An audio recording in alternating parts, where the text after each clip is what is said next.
ایک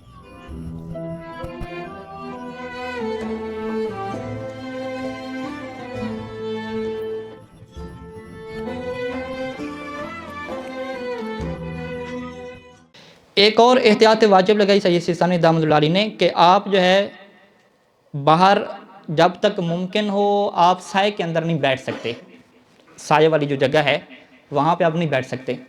یعنی فرض کریں کہ آپ نے واش روموں کا انتظار کرنا تھا اور ایک انتظار آپ صحن میں کھڑے ہو کے کر سکتے تھے، لیکن وہاں پہ کیا تھی، دھوپ تھی. اور ایک انتظار کیا آپ اندر سائے کے نیچے بیٹھ کے کر سکتے تھے.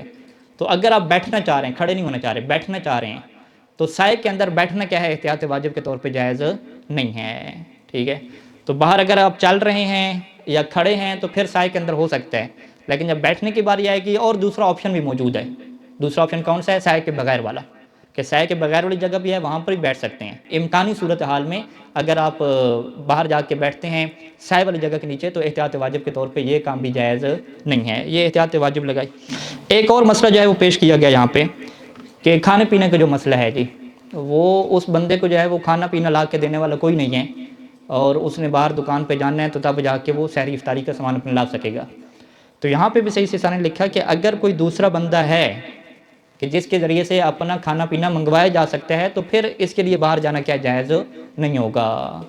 یعنی یہ کہ نہیں جی میں تو اپنے کام خود کرتا ہوں، کسی کو کچھ بھی نہیں کہتا، تو یہاں پہ وہ جو چیز ہے نا وہ بھی اس کو کیا ہے ختم کرنی ہوگی. اگر دوست صاحب آپ ہیں، خادم ہیں، وہ اس کی بات مانتے ہیں اور اس کو چیز لا دیتے ہیں تو وہ انہی کی ذمہ داری لگائے گا. یہ نہیں ہے کہ نہیں جی کسی کو کچھ نہیں کہنا، خود کرنا ہے. تو یہاں پہ اعتکاف بیٹھا ہوا ہے تو یہ والا کام بھی یہاں پہ نہیں چلے گا.